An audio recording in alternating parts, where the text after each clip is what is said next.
Hello दोस्तों, आप लोगों का एक बार फिर से स्वागत है हमारे यूट्यूब चैनल पढ़ाई का क्वेच में। प्रीवियसली आपको पता है हमने फर्स्ट चैप्टर कंप्लीट कर लिया है। So today we are starting a new chapter. थोड़ा सा इसमें बेसिक का प्रॉब्लम होगा, मतलब स्टार्टिंग जो है वो पॉलिनोमियल्स से होता है। सो पॉलिनोमियल्स चैप्टर जो है वो आप स्टैंडर्ड 9th में भी पढ़ चुके हो और उस टाइम पे जो आता था वही यहाँ पे आएगा। थोड़ा बहुत नया आएगा, वो जब नया आएगा तब उसके ऊपर डिस्कशन करेंगे।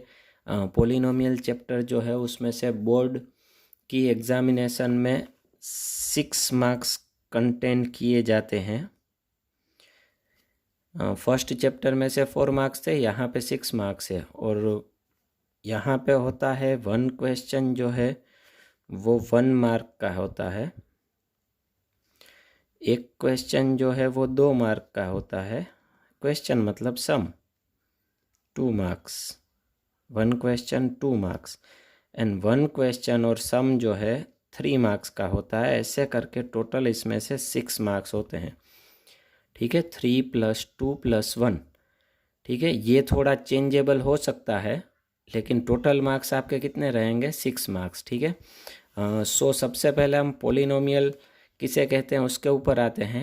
एन एल्जेब्रिक एक्सप्रेशन, कोई अगर एल्जेब्रिक एक्सप्रेशन है, p of x is equals to a1 x⁻n plus a2 x⁻n-1 plus a3 x⁻n-2, मतलब x की पावर जो है वो एक एक कम होती जाती है। पहले मैक्सिमम है n, फिर n-1, फिर n-2 plus so on continue कहाँ तक जाएगा? an-2। a जो है वो a1 a2 a3 वो सब उसके कोएफिशिएंट है, मतलब वो रियल नंबर्स होंगे। a of n-2 x² plus a of n-1 x plus an, where n is any positive integer. अगर ऐसा है, अब मैं यहाँ पे ये क्लियर कर दूँ, n is any positive integer बोला है, मतलब हर एक टर्म में x की पावर जो है, x की पावर वो हमेशा पॉजिटिव इंटीजर होनी चाहिए। x की पावर क्या होनी चाहिए? Positive integer. ना ही नेगेटिव चलती है और ना ही फ्रैक्शन चलती है, compulsory positive integer every term में होनी चाहिए। Then p of x is called polynomial in x। तब ये जो एक्सप्रेशन बनता है उसको पॉलिनोमियल इन x कहते हैं। थोड़ा सा ये जो स्टेटमेंट है वो आपको हो सकता है कि समझ में ना आए, क्योंकि ये हायर स्टैंडर्ड की लैंग्वेज है। सो सिर्फ यहाँ पे हमें इतना ही ध्यान रखना है कि हर एक टर्म में x की पावर, मतलब वेरिएबल की पावर जो है वो पॉजिटिव इंटीजर ही होनी चाहिए। ठीक है, अब हम आगे जा रहे हैं टाइप्स ऑफ पॉलिनोमियल्स पे। On the base of degree, degree के बेस के ऊपर हम पॉलिनोमियल्स के टाइप्स डिसाइड करेंगे, हालांकि आप 9th में भी कर चुके हो। फर्स्ट वन जो आता है वो आता है लीनियर पॉलिनोमियल। क्या आता है? बोलिए सब लोग, लीनियर पॉलिनोमियल। अब लीनियर पॉलिनोमियल किसे कहते हैं उसकी डेफिनेशन पे हम जाते हैं। लीनियर पॉलिनोमियल किसे कहेंगे? अ पॉलिनोमियल हैविंग डिग्री 1, अगर किसी पॉलिनोमियल की डिग्री 1 है, a polynomial having degree 1, then it is called linear polynomial. अब यहाँ पे मैं आपको एक चीज़ क्लियर कर दूँ, डिग्री मतलब क्या होता है वो मैं आपको बता दूँ। डिग्री का मतलब होता है मैक्सिमम पावर। उसकी मैक्सिमम पावर कितनी होनी चाहिए? 1 होनी चाहिए। मैक्सिमम पावर 1 हो। एग्जाम्पल मैं आपको दे सकता हूँ, लेकिन पहले मैं स्टैंडर्ड फॉर्म लिख लेता हूँ। किसी भी पॉलिनोमियल का स्टैंडर्ड फॉर्म होता है। लीनियर पॉलिनोमियल का स्टैंडर्ड फॉर्म कुछ ऐसा होगा, ax plus b. Linear polynomial का क्या होगा? ax plus b. देखिए x वेरिएबल है, where a is not equal to 0। x का कोएफिशिएंट a है, a 0 नहीं है, ध्यान रखना, क्योंकि a 0 होगा तो x वाला टर्म 0 हो जाएगा, तो सिर्फ कांस्टेंट ही बचेगा, तो लीनियर पॉलिनोमियल नहीं होगा। तो यहाँ पे आएगा a is not equal to 0, a b belongs to r। a and b जो है वो रियल नंबर्स हैं। ए एंड बी नंबर से, ये ध्यान रखना, ठीक है। उसमें एक्स का कोएफिशिएंट ए कहलाता है, फिर प्लस बी। एग्जाम्पल में लेता हूँ, एक एग्जाम्पल में लेता हूँ 5x+3 या तो 5x-3 में लेता हूँ। चलिए, तो देखिए इसमें x की मैक्सिमम पावर, वेरिएबल की मैक्सिमम पावर 1 है, सो ये लीनियर पोलिनोमियल है। अब इसमें a इज इक्वल्स टू होगा 5, x का कोएफिशिएंट a कहलाएगा इसमें, and b is equals to होगा -3, सो ये हो गया लीनियर पोलिनोमियल, ठीक है। अब सेकंड वन टाइप पे जाते हैं। सेकंड वन है क्वाड्रेटिक पोलिनोमियल। सेकंड वन क्या है? Quadratic polynomial. ये भी आप स्टडी कर चुके हो, 9th स्टैंडर्ड की आपकी फेयर बुक निकाल के देख लेना, सेकंड चैप्टर मैंने ऐसे ही स्टार्ट करवाया है। A polynomial having degree 2, a polynomial having degree 2 is called, थोड़ा सा ऊपर लैंग्वेज चेंज कर देना, a polynomial having degree 1 is called, ये ध्यान इट निकाल देना, ठीक है, इज कॉल्ड लीनियर, तो यहाँ पे आएगा इज कॉल्ड क्वाड्रेटिक पोलिनोमियल। उसे क्या कहा जाएगा? क्वाड्रेटिक पोलिनोमियल, ठीक है। चलो, क्वाड्रेटिक पोलिनोमियल मतलब मैक्सिमम पावर कितनी होगी? 2। तो उसका स्टैंडर्ड फॉर्म क्या होगा वो मैं यहाँ पे लिख रहा हूँ। Standard form of quadratic polynomial is ax², maximum power कितनी होगी? Square, bx plus c, ax² plus bx plus c। a is not equal to 0, क्योंकि x² का कोएफिशिएंट a अगर 0 हुआ तो ये टर्म 0 हो जाएगा, ये टर्म 0 हो जाएगा तो मैक्सिमम पावर वाला टर्म 1 ही रहेगा, तो ये तो लीनियर हो जाएगा। सो a 0 नहीं होना चाहिए, b या c 0 होगा तो चलेगा, ठीक है। a is not equal to 0, a b c belongs to R, a b c real number है। क्वाड्रेटिक पोलिनोमियल के बाद थर्ड वन टाइप आती है क्यूबिक पोलिनोमियल। ये भी आप जानते हो, 9th में हम स्टडी कर चुके हैं, इसलिए मैं थोड़ा सा स्पीड में ले रहा हूँ, ठीक है। क्यूबिक पोलिनोमियल किसे कहेंगे वो डेफिनेशन आपको लिखनी है। A polynomial having degree 3, a polynomial having degree 3 is called, a polynomial having degree 3 is called, degree यहाँ पे आपको 3 कर देनी है, इज कॉल्ड क्यूबिक पोलिनोमियल। उसका स्टैंडर्ड फॉर्म क्या होगा? उसका स्टैंडर्ड फॉर्म होगा ax³ plus bx² plus cx plus d, where यहाँ पे भी a is not equal to 0 and a b c d belongs to r, मतलब ये चारों रियल नंबर्स होंगे, ठीक है। क्लियर हो गया सबको ये यहाँ तक का, ठीक है। ये तो रिवाइज्ड हुआ। अब नया जाते हैं जीरो ऑफ पोलिनोमियल। किसी पोलिनोमियल का जीरो फाइंड आउट करना है, ये भी 9th में हमने किया है, नोट मैंने लिखवाई है, वापस वही note. In any polynomial P of x, किसी भी पोलिनोमियल पी ऑफ एक्स में फॉर वैल्यू के, किसी के वैल्यू, के इज अ वैल्यू 2 3 5 -1 -1/2 -2/3, कुछ भी वैल्यू हो सकती है। इफ पी ऑफ के इज इक्वल्स टू 0, मतलब एक्स की जगह पे आप के रखोगे, याद है ना 9th में हम सर्जिकल स्ट्राइक करते थे, एक्स की जगह पे के रख देंगे और अगर पी ऑफ के की वैल्यू 0 आएगी तो इसका मतलब ये हुआ, देखिए यहाँ पे मैंने बोथ इम्प्लाइज किया है। बोथ इम्प्लाइज का मतलब अभी मैं समझा रहा हूँ, पहले ये सेंटेंस रीड कर ले। इफ पी ऑफ के इज इक्वल्स टू 0 देन के इज अ 0, 0 का मतलब यहाँ पे होता है solution, solution of P of x, मतलब के जो है वो पोलिनोमियल का क्या होगा? सॉल्यूशन। अब बोथ इम्प्लाइज का मतलब क्या है? अगर पी ऑफ के इज इक्वल्स टू 0 है तो के 0 होगा, के सॉल्यूशन होगा पी ऑफ एक्स का। इसका कन्वर्स भी ट्रू है, बोथ इम्प्लाइज का मतलब ये होता है कन्वर्स स्टेटमेंट भी ट्रू है, मतलब अगर के 0 है पी ऑफ एक्स का तो पी ऑफ के इज इक्वल्स टू 0 आएगा, ये 0 मतलब सॉल्यूशन होगा, ठीक है। ये भी हम 9th में स्टडी कर चुके हैं। अब यहाँ पे कुछ इंपॉर्टेंट टॉपिक्स नोट्स आएंगी। अब ये नोट्स से पहले मैं आपको कुछ चीज़ें बता दूँ, अगर आपके कोई फ्रेंड्स हैं जो 10th स्टैंडर्ड में स्टडी करते हैं इंग्लिश मीडियम में, तो ये नोट्स जो हैं वो सबके लिए इम्पोर्टेंट हो सकती है। सो आप वीडियो देखने के लिए सबको बोल सकते हो, हालांकि उनकी फेयर बुक इस तरह से कंप्लीट नहीं होगी, लेकिन एक चीज़ यहाँ पे हम कह सकते हैं कि जिस तरह से हम नोट्स लिखवा रहे हैं वो नोट्स ना ही डाइजेस्ट में मिलेंगी ना और कहीं पे मिलेंगी। ग्राफ आपको पूछे नहीं जा सकते, लेकिन ग्राफ के ऊपर से कुछ क्वेश्चंस हो सकते हैं। ग्राफ गिवन है और उसके ऊपर से क्वेश्चन पूछते हैं, क्या नहीं पूछते, ग्राफ ड्रॉ करना नहीं पूछते, ठीक है, ये ध्यान रखना। तो चलिए नोट्स रिलेटेड ग्राफ हम ले रहे हैं।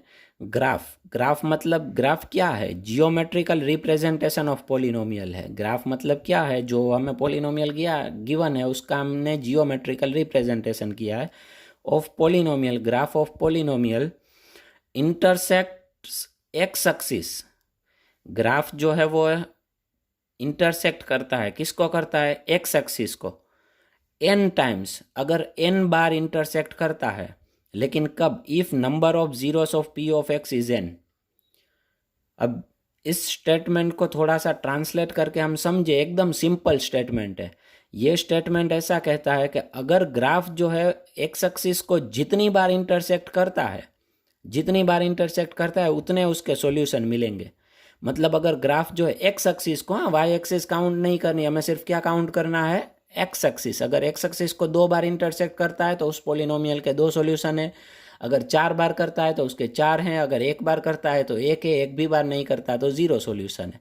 ठीक है, ये समझ में आ गया। अब फिर उसके बाद आगे जाते हैं। Graph will intersect in which points to x axis is a solution of given polynomial. अगर आप किसी पॉलिनोमियल का ग्राफ ड्रॉ करोगे तो वो ग्राफ एक्स एक्सिस को जिस पॉइंट में इंटरसेक्ट करेगा, एक्स एक्सिस पे जहाँ पे इंटरसेक्ट करेगा वो उसका, उस पॉलिनोमियल का सॉल्यूशन होगा, वो 0 होगा उस पॉलिनोमियल का। ठीक है, एक्स एक्सिस को जहाँ पे इंटरसेक्ट करेगा वो सॉल्यूशन होगा, और जितनी बार इंटरसेक्ट करेगा उतने सॉल्यूशन मिलेंगे। क्लियर। अब थोड़ा सा ये भी है क्वेश्चंस, ध्यान रखिए, ये सब आपको फेयर बुक में कंप्लीट करना है। प्रीवियस पेज भी मैंने जो करवाया वो, और ये भी। Graph of linear polynomial will always straight line. अब किसका ग्राफ कैसा होता है उसके ऊपर डिस्कशन कर रहे हैं हम। लीनियर पोलिनोमियल का ग्राफ कैसा मिलता है, हमेशा स्ट्रेट लाइन मिलता है, इसीलिए उसे लीनियर पोलिनोमियल कहा जाता है, सीधी line. Graph of quadratic polynomial will be a parabola. Quadratic polynomial है, मैक्सिमम पावर 2 है, तो उसका ग्राफ कैसा मिलेगा, पैराबोला। लेकिन उसमें टाइप होते हैं। If coefficient of X square का कोएफिशिएंट मतलब a, एक्स स्क्वायर का कोएफिशिएंट मतलब क्या होगा, a, हमने स्टैंडर्ड फॉर्म में लिखा है। उसकी वैल्यू अगर 0 से बड़ी है, मतलब पॉजिटिव है, एक्स स्क्वायर का कोएफिशिएंट पॉजिटिव है, तो कैसा पैराबोला मिलेगा, then open upwards parabola. Open upwards parabola मतलब ऊपर की तरफ खुला हुआ, ओपन अपवर्ड्स मतलब ऊपर की तरफ खुला हुआ पैराबोला मिलेगा। पैराबोला मतलब एक सी टाइप साइन है। Parabola is a three dimensional figure of mathematics.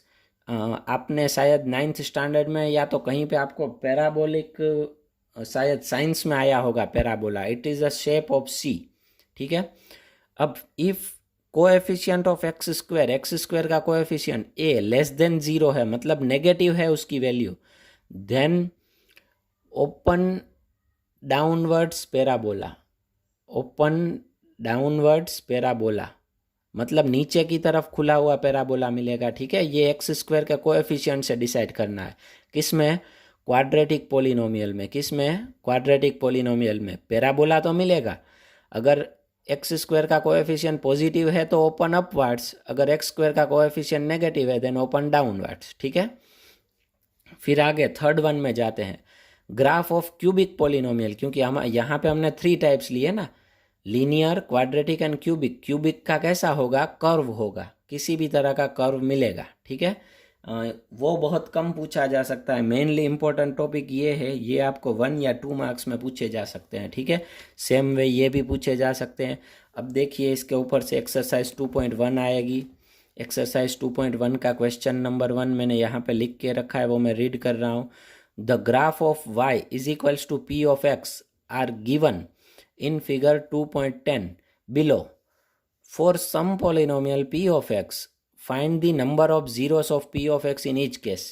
p of x के नंबर ऑफ जीरोस कितने होंगे वो आपको फाइंड आउट करना है। उसके लिए मैंने आपको नोट लिखवाई है।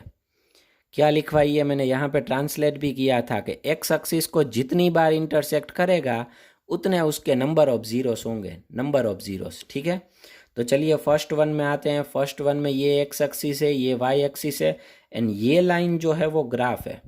अब आप ध्यान से देखो, ये लाइन एक्स एक्सिस को कितनी बार इंटरसेक्ट करती है।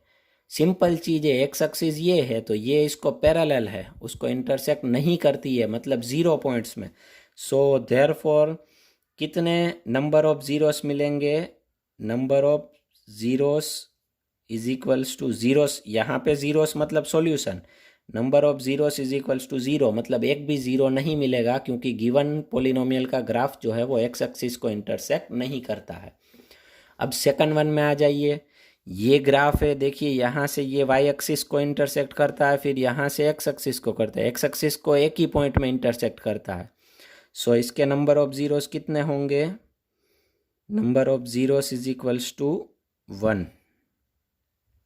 ठीक है, सेकंड वन भी हो गया। ये सिंपल है, इसमें और कुछ ज़्यादा नहीं है। चलिए अब थर्ड वन पे आते हैं। थर्ड एंड फोर्थ जो है वो सिंपल है। थर्ड एंड फोर्थ वो आपको करने हैं होमवर्क में। ठीक है, होमवर्क मैंने आज सबको मैसेज किया है, मुझे मेरे व्हाट्सअप नंबर पे सेंड करना है होमवर्क सबको कंपलसरी। हाँ, मैंने ये जो ग्राफ पेन से ड्रॉ किए आपको फेयरबुक में पेंसिल से ड्रॉ करने हैं अच्छे से। ठीक है, चलिए अब फिफ्थ वन में आ जाते हैं। फिफ्थ वन में ये देखिए, ये ग्राफ है, ये एक्स एक्सिस को यहाँ पे इंटरसेक्ट करता है एक बार, ये वापस यहाँ पे करता है 2 बार, फिर ये तो वाई एक्सिस है वो काउंट नहीं करना, ये एक्स एक्सिस को 3 बार करता है और यहाँ पे एक और बार करता है 4 बार, मतलब टोटल कितनी बार करता है? 4 बार। तो यहाँ पे हम लिखेंगे नीचे number of zeros is equals to 4। Clear? फिर उसके बाद लास्ट वन है सिक्स्थ वन। आइए उसमें देखते हैं। ये ग्राफ है, ये एक बार इंटरसेक्ट किया, ये ऊपर गया, ये वापस आया, ये दूसरी बार इंटरसेक्ट किया, यहाँ पे दूसरी बार इंटरसेक्ट किया, ये वापस गया, ये तो वाई एक्सिस है वो काउंट नहीं करनी, सिर्फ एक्स ही काउंट करना है, ये वापस आया, यहाँ पे तीसरी बार इंटरसेक्ट किया, मतलब नंबर ऑफ ज़ीरोस क्या मिले? Number of zeros is equals to 3। यहाँ पे एक्सरसाइज 2.1 हमारी ख़त्म हुई। इसमें एक और एक्स्ट्रा मैं डिस्कस करना चाहता हूँ। यहाँ पे मैंने एक और एक्स्ट्रा ड्रॉ किया हुआ है क्योंकि ऐसा एक भी एग्जाम्पल नहीं आया। आपको मैं पूछूंगा इसमें नंबर ऑफ ज़ीरोस कितने हैं, तो अगर कोई ऐसा बोलेगा कि इसमें नंबर ऑफ ज़ीरोस 0 हैं क्योंकि ये ग्राफ वाई एक्स एक्सिस को इंटरसेक्ट नहीं करता, तो उसका आंसर रॉन्ग होगा। क्योंकि यहाँ पे ध्यान से देखिए, ये मैंने एरोस किए हैं, एरो का मतलब होता है वहाँ पे इनफाइनाइट तक आप एक्सटेंड कर सकते हो। तो अगर आप इसको एक्सटेंड करोगे तो ये यहाँ पे भी एक्स एक्स को इंटरसेक्ट करेगा, यहाँ पे भी एक्स एक्स को इंटरसेक्ट करेगा, मतलब कितने पॉइंट में किया? 2 पॉइंट में। तो वो आपको खास ध्यान रखना है। ठीक है, ये एक्स्ट्रा वाला सम भी आपको अपनी फेयरबुक में कंप्लीट करना है। जैसा कि मैंने आपको बताया, अपने दोस्तों को भी बताना कि एक बार ये कंटेंट जो है वो सिर्फ देख ले। ठीक है, कोई भी 10th में स्टूडेंट्स है उसके लिए ये कंटेंट बहुत यूज़फुल होगा क्योंकि हम कंटेंट वाइज जाते हैं, ना कि सिर्फ बच्चों को रट्टा लगवाने में समझते हैं। ठीक है, चलिए अब आज के लिए हम इतना ही रखते हैं। नेक्स्ट टाइम नेक्स्ट टॉपिक पे आगे बढ़ेंगे। Thank you for joining us. Video like करें और हमारा यूट्यूब चैनल भी सब्सक्राइब करें आप लोग। बाय।